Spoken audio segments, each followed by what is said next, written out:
undermine the watchdogs, the job of those to keep pandemic relief funds being wasted. Remember we had those debates about whether or not those watchdogs should be able to see every day how much money was being spent, where was it going to the right place? But in my administration, the watchdogs are back. And we're going to go after the criminals who stole billions of relief money meant for small business and millions of Americans. Tonight, I'm announcing that the Justice Department will soon name a chief prosecutor for pandemic fraud.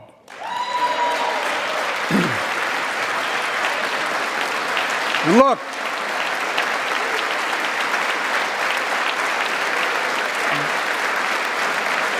I think we all agree, thank you.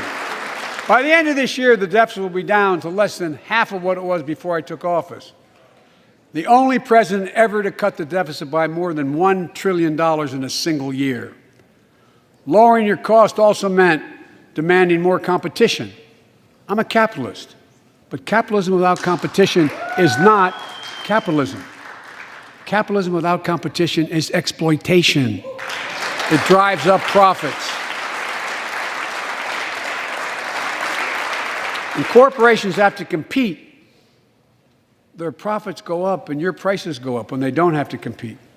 Small businesses and family farmers and ranchers, I need not tell some of my Republican friends from those states. Guess what? You got 4 basic meat packing facilities. That's it.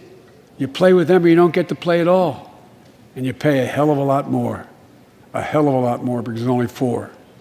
See what's happening with ocean carriers moving goods in and out of America. During the pandemic, about half a dozen or less foreign-owned companies raised prices by as much as 1,000% and made record profits. Tonight, I'm announcing a crackdown on those companies overcharging American businesses and consumers. And folks,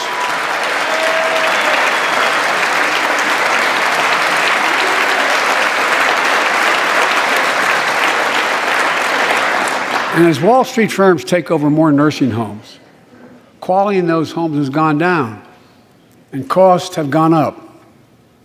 That ends on my watch. Medicare is going to set higher standards for nursing homes and make sure your loved ones get the care they deserve and that they inspect and they will look at closely. We're also going to cut costs to keep the economy going strong and giving workers a fair shot, provide more training and apprenticeships, hire them based on skills, not just their degrees.